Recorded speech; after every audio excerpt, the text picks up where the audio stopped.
चलिए तो खबरों में आगे बढ़ते हैं। नए संसद भवन में राजस्थान के भीनमाल की मिट्टी को भी शामिल किया जाएगा। महाकवि और ब्रह्मगुप्त विकास संस्थान द्वारा मिट्टी का पूजन किया गया और अब इस मिट्टी को संसद भवन निर्माण में शामिल किया जाएगा। बता दें कि सरकार ने देश की सभी संस्कृति और सभ्यता से संबंधित रखने वाले राज्यों से 5-5 किलो यहाँ पर मिट्टी भी मंगवाई है। देश की राजधानी दिल्ली में सेंट्रल विस्ता परियोजना के तहत बन रहे नए संसद भवन की इमारत में जालौर की ऐतिहासिक भीनमाल नगरी की मिट्टी का भी इस्तेमाल किया जाएगा। इसके लिए यहाँ के कई महत्वपूर्ण स्थानों की मिट्टी को जमा कर एसडीएम जवाहर राम चौधरी को सौंप दी गई है।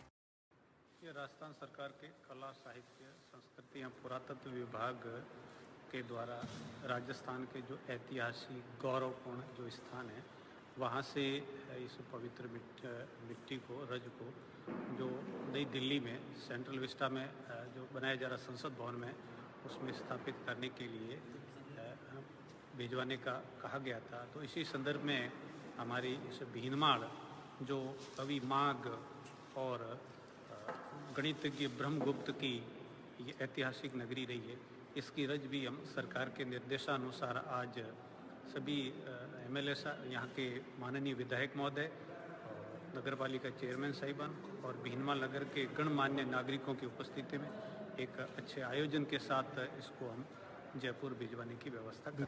सरकार ने सभी राज्यों और केंद्र शासित प्रदेशों से 5-5 किलोग्राम मिट्टी मंगाई है।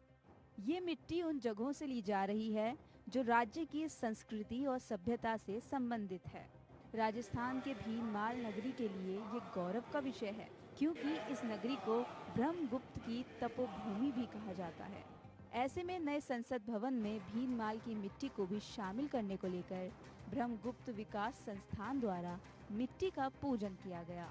मिट्टी पूजन के दौरान विधायक पूराराम चौधरी, एसडीएम जवाहर राम चौधरी, पालिका अध्यक्ष विमला सुरेश बोहरा के साथ कई अन्य लोग मौजूद रहे। राजस्थान के लिए गर्व की बात है कि उसके यहाँ की मिट्टी नए संसद भवन में लगाई जाएगी।